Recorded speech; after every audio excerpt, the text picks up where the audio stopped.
Hey Paris, today's the 16th of August 2008.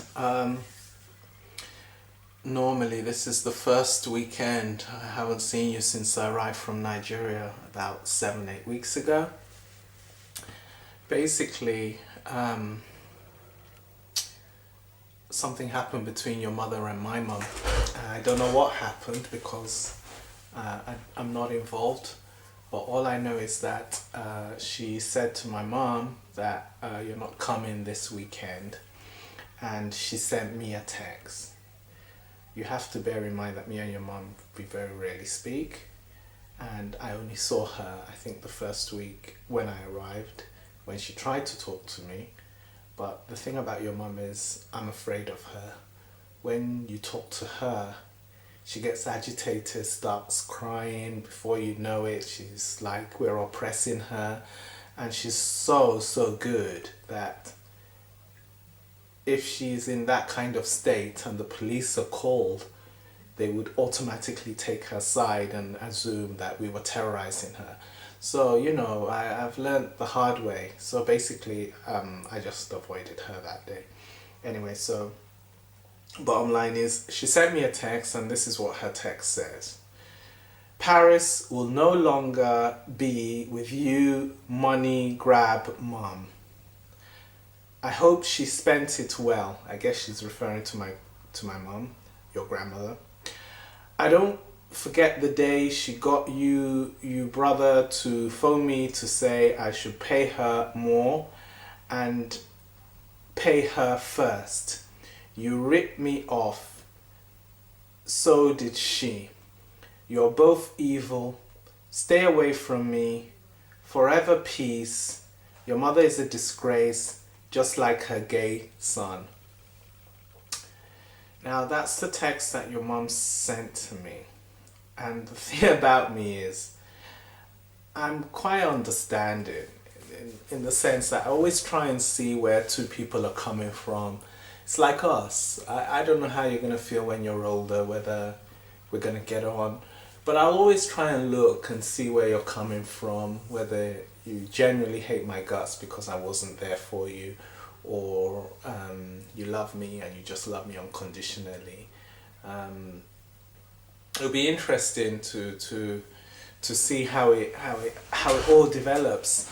For me, I've always said, and I always will, regardless of how many children I have or wherever I am, I did not choose to have children lightly because of my own situation with my parents.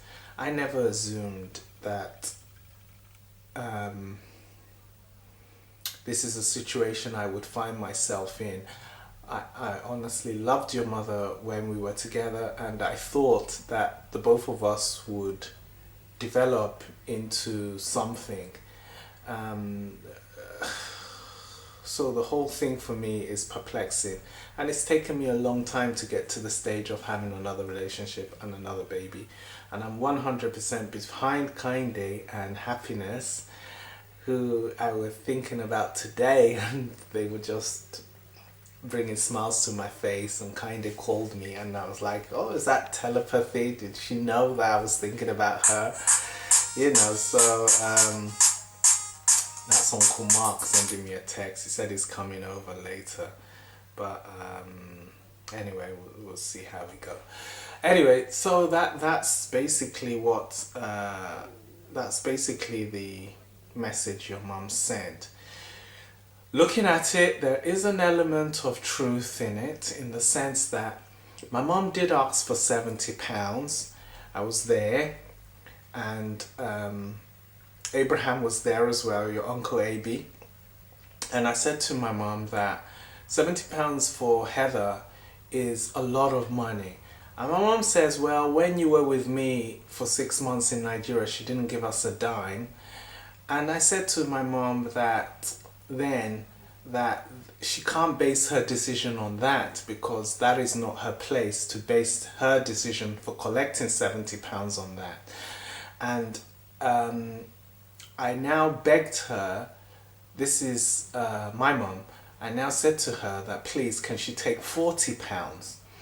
Whereas she says on deciding with Uncle AB, she decided £70, and she says because your mum speaks to her in such a derogatory manner that she feels that's the only way that can compensate for that. Personally, I think it's a disgrace that my mum even took £10. I don't understand, because you would have children and I will be the most poorest person in the world, but I will still find it within myself to do the best I can for you.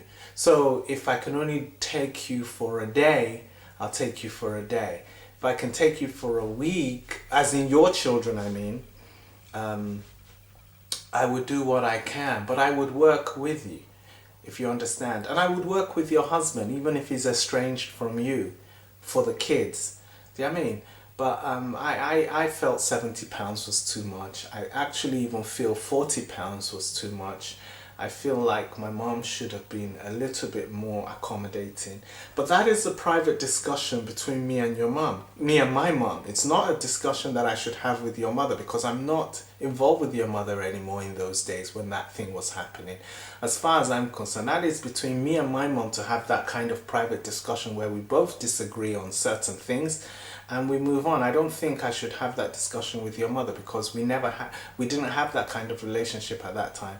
But I did say to your mother that I've spoken to my mom and this is what she's decided. And since your mother actually carved out a separate relationship with my mom that didn't involve me, which you have seen, whereby when she's saying that she's gone from, oh, I'm going to kidnap you and all this and all that, to like, my mother has to be a chaperone. Do you know what I mean? For me, since she has already developed that personal relationship with Tutu, Uncle AB, my mother, where it didn't concern me, I didn't really want to get involved, and I never have been up until this point, because it actually is affecting me. I'm not getting to see you.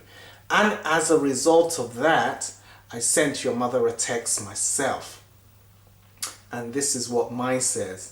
And this one was not a reply to hers, which was sent sometime last week. This one was sent this morning, and what I said was, I'm trying to find it. An estranged father. Do you mean? Is this the life? Okay. This is what I sent to your mum. Good morning. I have saved £200 for you, and when I get paid on the 7th of September, I will put a check through the post for £300. It's not much, but I'm sure it will help somewhat. As for the arrears, it will come in due course. I think Paris starts school on Monday,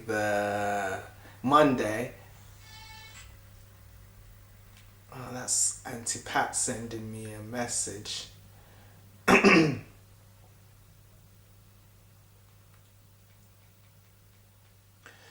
think Paris starts school on Monday. I've seen her every weekend since I arrived from Nigeria, except this. Thanks for the London trip. Well, if I can see her, can I at least speak to her to ease my mind that she's settling to school okay? Now, I started it off with the money situation, because I know that's what makes your mum happy. Once she sees money, she's, do you know what I mean? And then I went on to the London trip, because even as negative as I am, if she didn't say yes, it would not have happened, and I had a lovely time with you in London. School, you're starting school. Like every father, I'm concerned and filled with trepidation.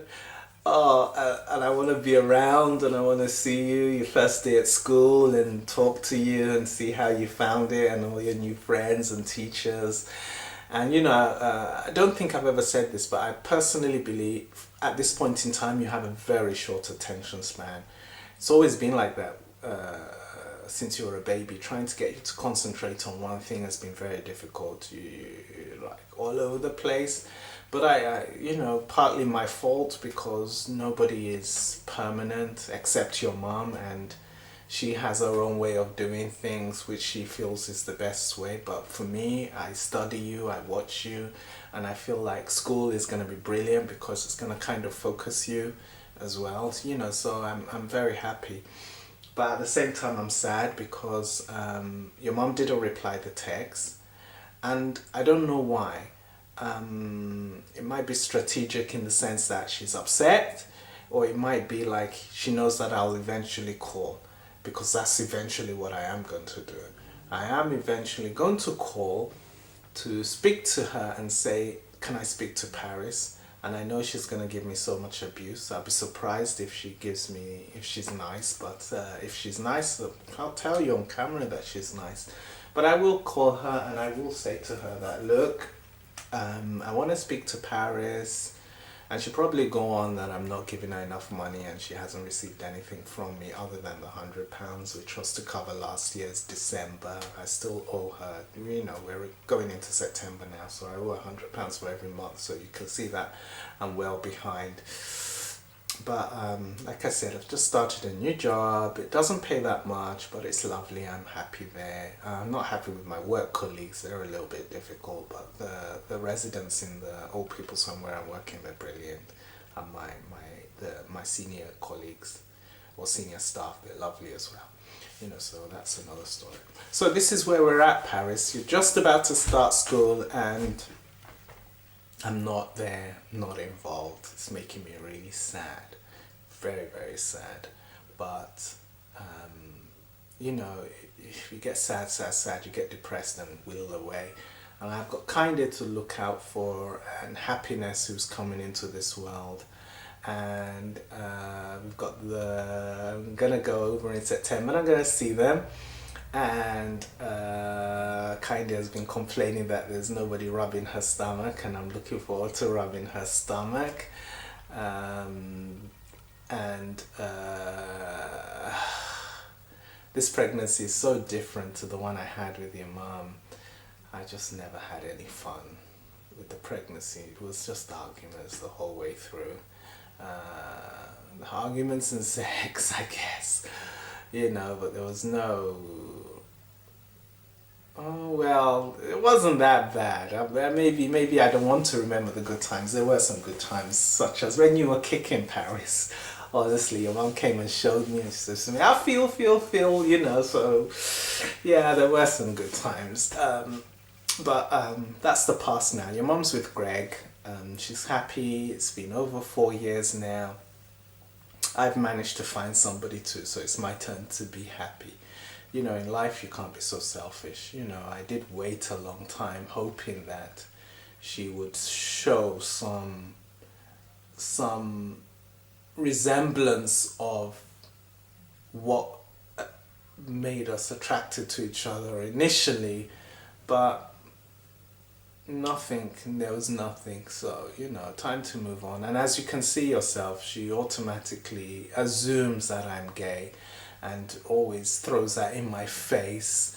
Any man that's trendy, that's well dressed, that's independent, that's doing his own thing, has always been labeled gay. It's just the way the world is. They always look for something to knock you down with, and if you're not strong within yourself, you will get knocked down. And if you are even knocked down, at some stage you should develop the strength to pick yourself back up. Now that's very difficult if you're on your own, but if you've got a good support system of friends and family, you'll be fine. So whenever you're feeling down, my daughter, as long as I am alive, I can honestly tell you, whichever way I can, emotionally, financially, religiously and spiritually, I would always pick you up. Alright?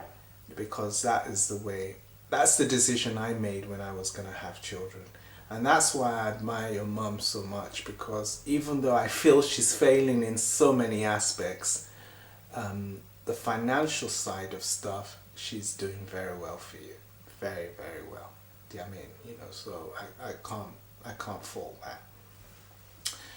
Okay, speaking to you, I know not you, but the camera, has this actually hasn't cheered me up, because if I would say, you know, sometimes when I speak to the camera, it does cheer me up, but this particular one hasn't cheered me up because you're going to school. I mean, and I want to be part of that. I really do. All right. Take care. Love you.